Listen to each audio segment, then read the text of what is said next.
All right. Welcome, everybody, to Knox Makers. This is Tuesday night. Every Tuesday, we do what we call show and share. That's where you show off projects and things you're working on, whether they be fails or successes. We like to see them all. We have a sign-up list for that, so we're going to go ahead and get started on that. First up is James Speck, who's going to show us a transmitter holder. Yeah. Transmitter holder.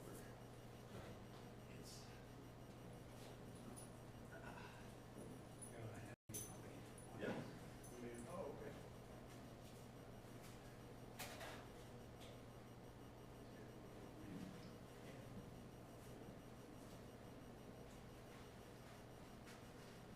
Oh, okay.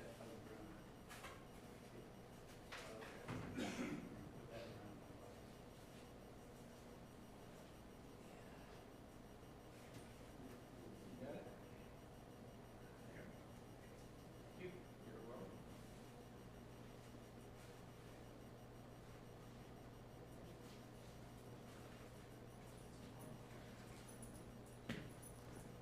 This here is my transmitter holder, and it is for my radio controlled airplane, and it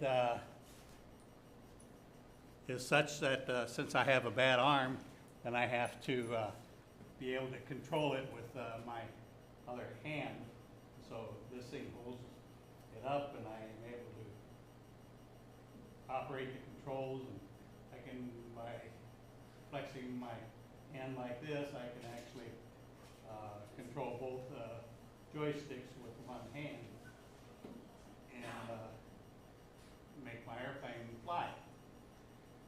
I started this about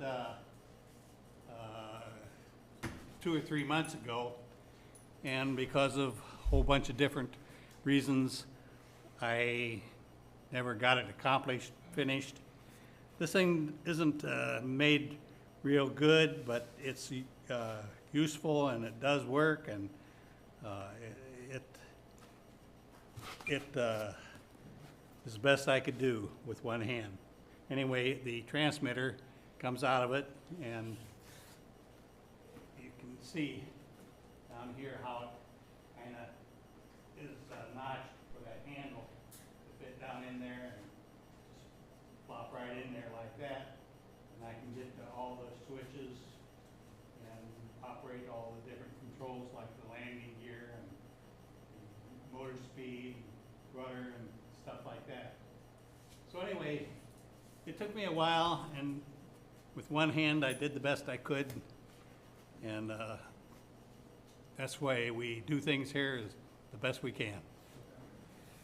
Thank you. I got a question. How in the world did you learn to fly with one hand? I mean, I can't imagine not having a lot of plane practice. They have on the market controllers that you can operate with just one joystick. And they're special made joysticks so that they have the throttle, the ailerons, the rudder and all that on just one joystick.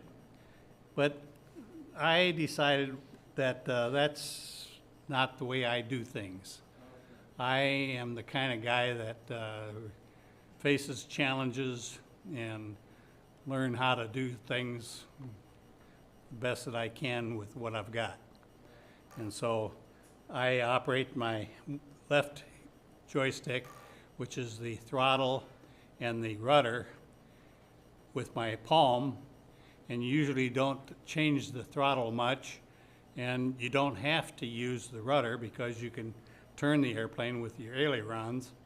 And so I just mainly operate with my fingers the elevator and the ailerons to make it go up and down and turn. And if I want to turn it faster, then I can, with my palm, then I can move my palm one way or the other to make the rudder actuate. And then when you come down for a landing, you flip one of the switches that you have programmed for the landing gear, and then you've got flaps on the airplane, and you usually have a two-position switch for that, which gives you half flaps or full flaps. And so with these switches handy where they're at, you got that. And this here is a 9-channel transmitter. And a lot of airplanes, you can drop bombs out of the airplanes, so you got a switch for that. You got guns that shoot rubber bullets, you got a switch for that. They got things that you can drop as parachutes, and so 9 channels is way plenty enough. There are some transmitters that are made up to 12 or 16 channels. What they use them for is beyond me.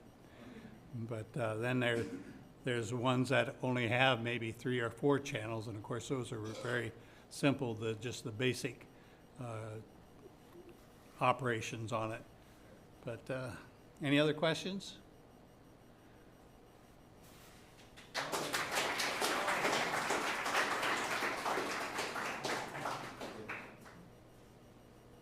Thank you very much.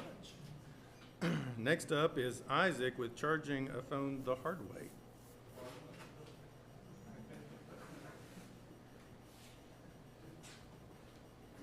Hello, friends. I had a harrowing experience recently that I thought y'all might find mildly interesting. I carry an Android smartphone, but I distrust it intensely.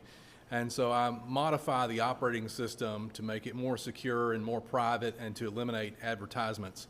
They don't really want you to do that, and so it's not a very user-friendly process. But I've done it for years, and mostly it goes okay, but recently it did not. It is not apparent, but the smartphone like this one actually has multiple hidden interfaces that are used for repair and recovery when something goes wrong. So like this one, for example, in addition to the Android operating system, has got 4 different recovery modes. So I was in one of those quasi-secret recovery modes. I erased the Android operating system on purpose, totally meant to do that, and then I destroyed 2 of the other recovery modes, not so much on purpose.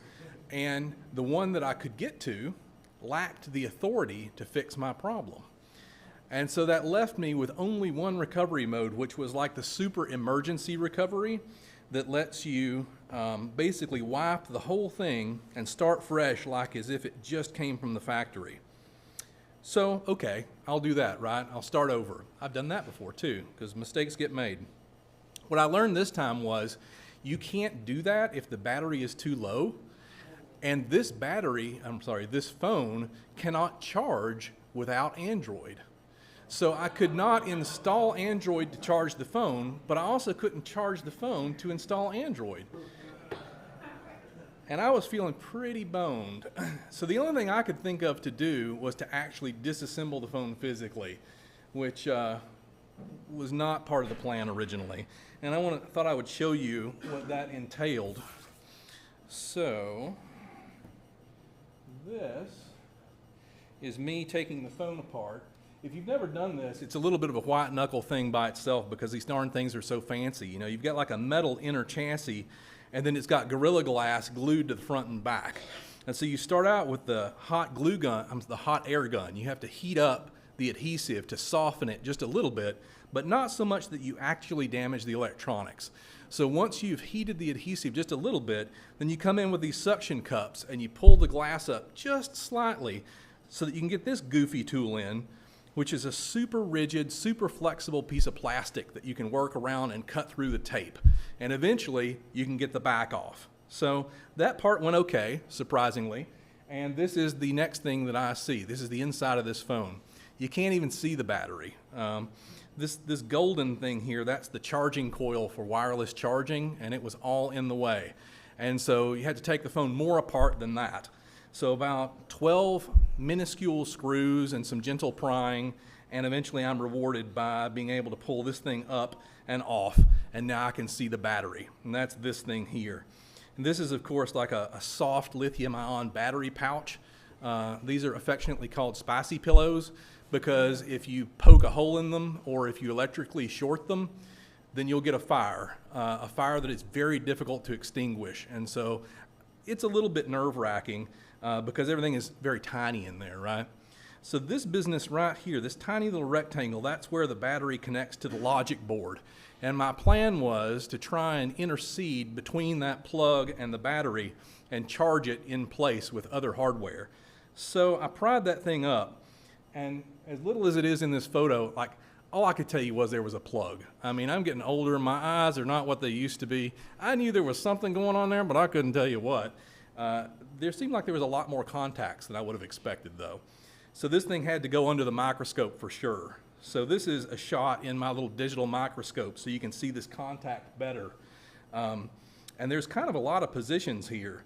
But after studying on it a minute, I decided that these two large sections must surely be where the power comes in and out. So let's go with that, right? And then I had a maker moment. I don't know if y'all can relate to this, but it was freaking awesome because years ago, I spent way too much money buying a tool that I didn't need and would almost never use, and I needed it, and that was the best. And so what that tool is these ludicrously expensive, incredibly tiny probes that you can get into circuit boards with. And so I can literally not even see these clamps with my eyeballs, only under the microscope. But with the scope, I could position these things on this thing, and then with a multimeter verify, here's the power. So at that point, I pulled back a little bit so you could sort of see. I've got the phone under the microscope taped down like a patient, right, because it can't wiggle. And I've got these wires all taped down because they can't wiggle, because I was desperately afraid of short-circuiting that battery. But at this point, I was able to hook it up to this charger, which I actually bought for Kill Switch, and basically just told it, it's this kind of a battery, please charge it. And 20 minutes later, it had a charge on it, which was boss. So then I just plugged it back in the logic board, and I was able to recover the phone and start back fresh like I wasn't an idiot. So much to my surprise, I didn't have to buy a new phone, and it was amazing. And that's how I spent my weekend.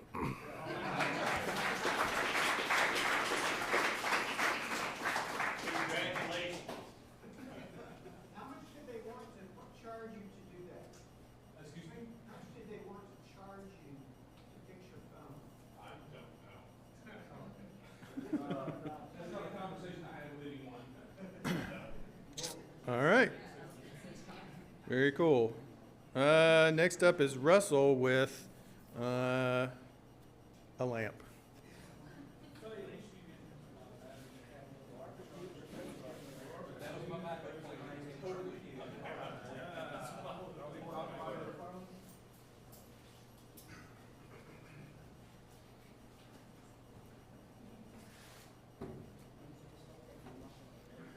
So today I was working on, if you can believe it or not, building a lamp. Seriously? Imagine that. And I ran across something, if I can get it open. I hadn't actually done this before. Isaac, I need your glasses or something. Okay, here we go. Here we go. Here we go. I finished the lamp, and I thought, it's done. All I need now is a light bulb. Of course, I had to plug it in. But then, when I plugged it in, there was this loud noise, pow, which scared the dickens out of me. And there was this big flash and smoke, and all the lights in the garage went out. So I figured maybe I did something wrong. So you can see here, well, maybe you can't, but anyway, this screw is black for some reason. It should be more of this color, but it turned black for some reason. Yeah, and these wires, something, there we go, focus. Something happened to them, charred them as well. So the only thing I can figure is maybe something touched something else that it's not supposed to touch. So I go back to square one, cut that bad stuff off, and replaced it, and finished said lamp. And now we have a new one of these. Billy, would you come plug this in for me?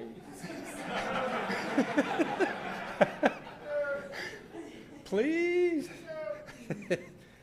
Okay. Ah!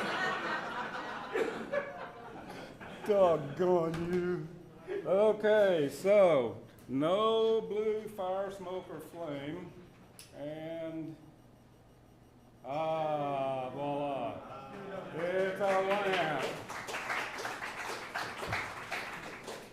All right, so turn to fail into success, and only burned up, I don't know, maybe $1.50 worth of parts in the process, and had a nice little adrenaline rush as a result of it.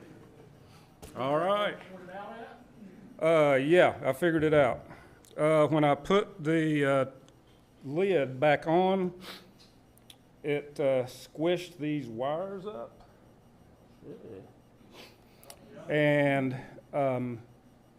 there was actually a small, I don't know how it got there. It must have been when I tightened the screws up. But anyway, there was a tiny hole in one of the wires, and it got against one of the others, and pow, there it went. So I'm afraid to look in here. So, yes? Is there a reason you use that old tiny wire? Just for aesthetic reasons is the only reason. But it's actually new wire. It's just covered in the cloth fabric. It's regular, I guess 16. Yeah, made to look old, exactly, like me. All right, thank you very much.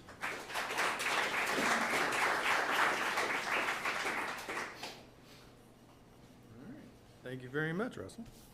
All right, next up is Ed with its box.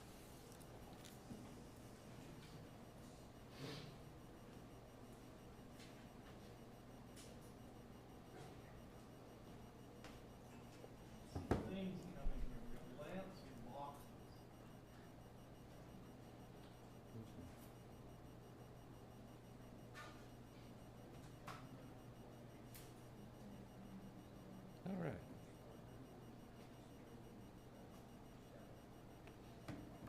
So, last time I was here, I built a bunch of boxes, and then out of the scrap, I decided to make this small charcuterie board for a friend. I noticed that a lot of people found this really interesting, the way that I kind of tiled things together to make it look very pretty.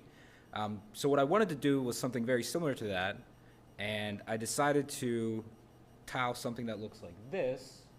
So we have this cross piece in the center, using the same wood as the cutting board or the charcuterie board. But what I noticed was that there's these small gaps on the edges, and these aren't perfectly, square. We can see that there's a little notch right there. So it was already becoming a challenge. And this is what it kind of looks like, and it might not show up on the camera, but there's a lot of gaps here between the two pieces of wood as you go down the length. So unfortunately, I already committed to making a lot of these pieces, and this was going to be completely trash, so I needed to find a new way to kind of work in this material. So what I decided to do was to do something like this, where I would tile it together. So I just took one of these X pieces, glued them all up into a line, then trimmed them up into sections, and then flipped them and then glued them all together. So they come out into this nice pretty grid. I kind of started leaning towards making a box because this seemed like it'd be really nice as like a kind of lid piece.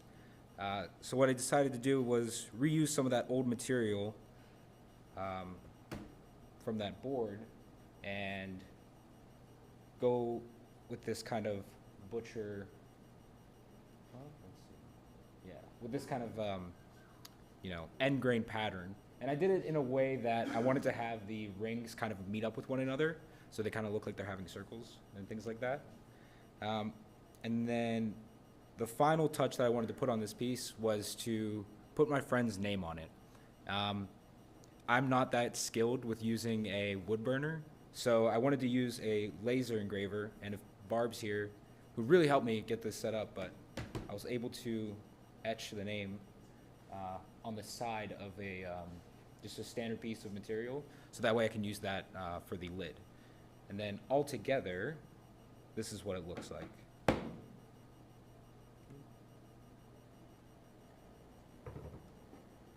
Something like, oh, maybe it'd be easier to show you like this.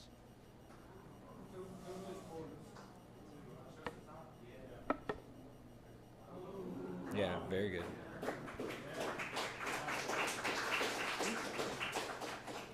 Yeah, so that's what I have. Any questions? I guess I could. What's that? Yeah, let's see.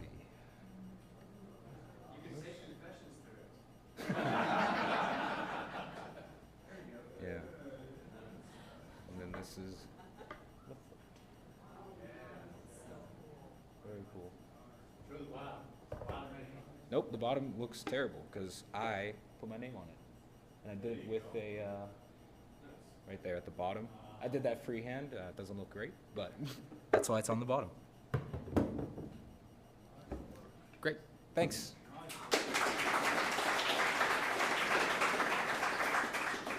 right, very nice. Next up is Green Hoe with some tools. Howdy, everyone. I've been gone for a while, so naturally I was in a new Craigslist market. So I went looking for some tools.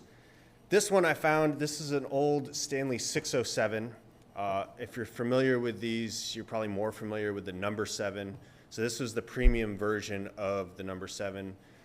It's called the Bedrock style, and the only difference that you would see on one of these is when you take it apart, where the frog meets the casting, the shape of it is a little bit different. Anyway, if you buy a modern plane today, it's all based on this style, which I think is super cool. Ah, sorry, Billy. Can you still hear that? It's fun for me. Anyway, this is particularly cool because it was cast in 1902. The number 7 that I normally use was also cast in 1902, so these would have been sister planes at the time. Just this would have been the higher end version. Anyway, I got it. It was all dirty, and a lot of the Japanning was gone, so I stripped that off, and I did not re-Japan it. The purists would be offended by that. If you're not familiar with what Japanning is, if you've ever seen a Model T, they were all painted black. That was Japanning. So it looks a little bit different. It would have been an oil-based paint similar to this, but it has like some brown undertones, and it looks a little bit more like an oil slick. This is just, you know, typical oil-based like implement paint. I do use the Japanning dryer with the paint. That just makes it a little bit harder, so it's a little bit more resistant to nicks and whatnot. I really like redoing the knob and totes on these old planes because the material is actually like genuine rosewood, which is completely illegal to import into the United States anymore because where it is found naturally, there's a bunch of civil wars going on, and for that reason, CITES limits the movement of it across international boundaries. So to take this plane to Canada is similar to taking a Panda to Canada, which is kind of interesting.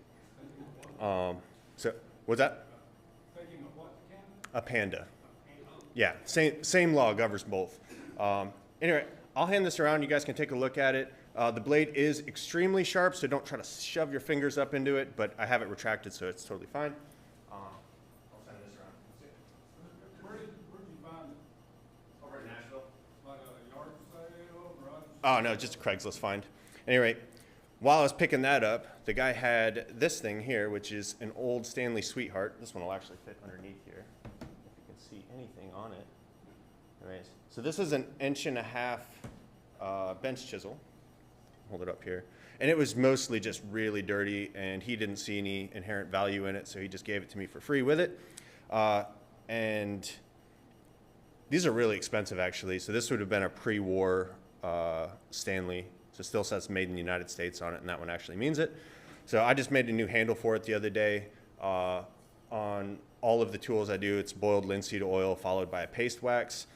It's really nice because you can still feel the texture of the wood in your hand, and I find that quite lovely. This one has a little defect in it here. That's called a pin knot, and that's a knot that happens really early in the growth of the tree, and you can never tell if you're going to open one up until you just get in there. So ended up having one in it, and that's fine. This is some type of red oak. I'm not exactly sure, like swamp oak or black oak, something like that. It's really hard to tell after the fact, but I think it's quite pretty. I'll hand this one around as well. I've done everything except actually put the primary bevel on it, so it is not terribly sharp yet. One thing to take a look at is when you get this might just show up like nothing. The back of the chisel is absolutely mirror polished. This is super important in practical use. First off, if you're sharpening something, you can only be as sharp as your dullest side. But more practically, if you're trying to do a 90-degree cut across something, you can either scribe yourself a line, or you can just set your chisel up and look at the mirror, and you'll see the part continue on, and then it'll look like it just pops out the other side. When those lines line up, yeah, obviously you can't see, but you can mess it around with it on your finger. When they line up, that's exactly 90, and so it's a super handy thing. Anyway, I'll hand this around. You can check it out. Yeah, that's it. All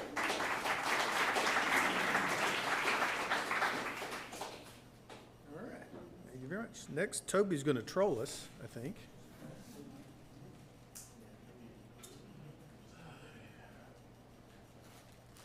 So just about every time I come up here, it's something to do with 3D printing, but this one is actually to do with 3D scanning and printing. Or copy paste, yeah. So actually, this is a little figure that my nephew gave me the week of the 4th of July. And it's a little Dungeons and Dragons troll. So basically, I went ahead and scanned it and printed it, and you can't see it too well in the clear resin. But this is actually a scan of that figure and then a print. So I printed it out last night in gray to actually show that it's a little bit similar to the original. So there's a little degradation on the prints and everything, but still, for a $650 scanner, it's not too bad. Get all the detail and everything. So the way I look at it is, scanning little small objects is usually a big trial with any scanner, but for a scanner under $1,000, I'll go with it. Yes. Can you talk more about the scanner? The scanner is actually just come off Kickstarter. It's by a company called RevoPoint, and it's a RevoPoint Mini. So it actually uses laser line, that's blue light, and I've actually purchased a multi-axis turntable. So not only does the 360 degrees, but also tilts it up to 30 degrees one way or the other way, forward or back. Zoom that out for the next person. And basically, it scanned it once with it flat, once with it tilted one way, and once it tilted the other way, and then it stitched it all into one object within the software package. Yes. Can you freehand that, or You can do it turntable or you can do it handheld. That's not a problem. with dots or something? If it's a big object, you can do markers with it as well, yes. So if you're trying to do like car parts or things like that, you could or like a door panel, you could go ahead and put the little circular stickies on there like you would do for page protectors, for the hole punch and stuff like that. You could put those on there for markers and go ahead and do a markered version of it as well. And of course, their scanners actually do for iOS, Android, Mac, and PC, whereas my Creality scanners that I was using that did not do a small object that well are just Mac and PC only. So I was like, okay. And of course, one of the guys in the forums went ahead and made a piece of software. Let's see if I can go ahead and pull that up for my phone, to where I can just use the software itself. So I can actually connect Bluetooth to the turntable, and I can go ahead and rotate it, or I could go ahead and do the turns as well. As you can see, the little turning and then the tilting as well. So I can do that from my phone and not have to do it from the software. So I can actually use my Creality scanners and do the 360 with the turntable, and then do another scan at the tilts with the 360 if I'm wanting to do turntabled small objects. So one turntable, whereas I have one for each of the models. So I've got 3 turntables for 3 different scanners, and now I can put it in one bag now instead of 3 different bags. What do you use the scanners for beyond just? Tinkering. To be honest, yes, I have a full size head printed in resin that I actually showed here one time. So I'm just anything and everything. I like to take things apart, see how they're made, and if I can replicate it. Sometimes it's kind of cool. My dad and grandfather were both engineers, so I kind of look at that as in like, how can I go ahead and fix something, or how can I take another object and repurpose it, or fix it if it's broke. Basically a maker mindset. Yes. If you have a full-size head and you have a scanner for 28mm scale stuff, have you ever scaled down a portrait of someone to 28mm scale? I actually have the one scan of me that's actually printed out in the little display of the Mr. Wrestling X figure is actually scaled down from full size to 4 inches.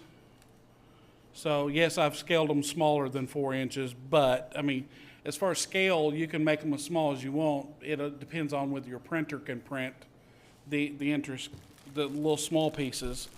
But on a resin printer, zoom.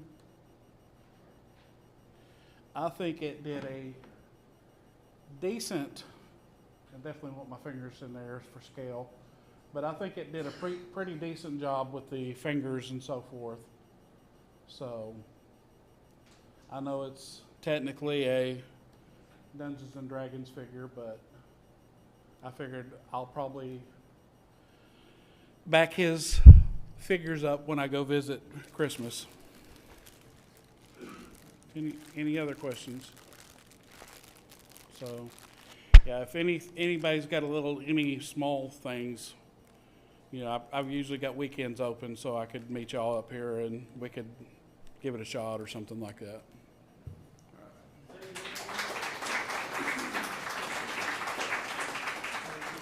Thank you, Toby. The D&D group may be yelling at you. All right, last up on the list, we have Jennifer is going to show off an art update.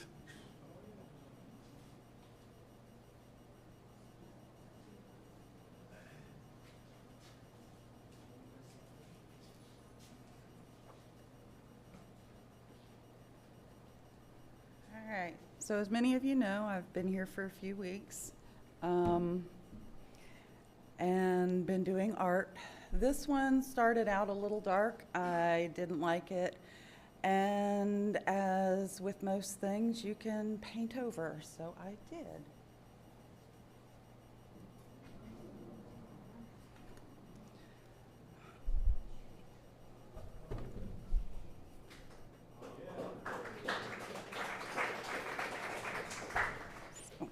It started out sideways.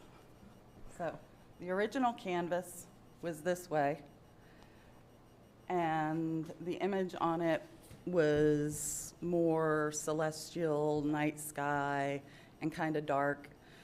And I didn't like the way it was going, so I painted over it with the white gesso and started over. So, any questions? Yes? So the white gesso, it like kills the black or Yeah. different colors? Yeah, I put 2 coats Oh, on. it's the light. Yeah, I put 2 coats on. Anything else? Thank you.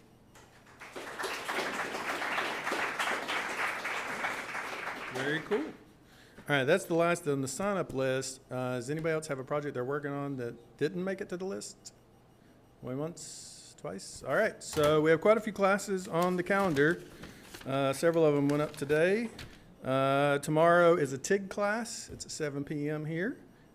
TIG welding, if you're interested in that. Thursday is a new members onboarding. If you are a trial member or interested in joining, that is a requirement to membership here. So make sure you catch that. That's at 7:30 on Thursday.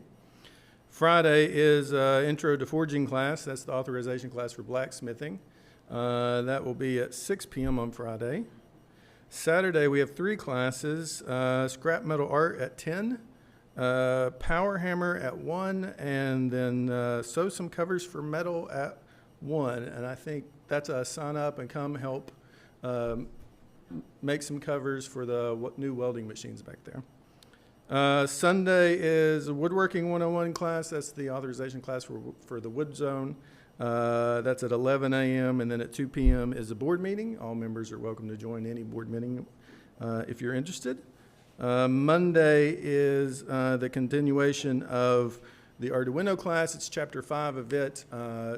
If you want to join it, you're a little far in now. Talk to Joe Pardue or someone, and maybe that you can catch up or catch the next one. That's just this coming week, and then Tuesday we meet here again. After that, there's a cutting torch class, a mortise and tenon joinery class, metal shop mingle, quite a few things on the calendar right now. Make sure to check it out. That's all the classes that we have. We look for volunteers every Tuesday to change the filters and the garbage. Can I get a volunteer for the filters?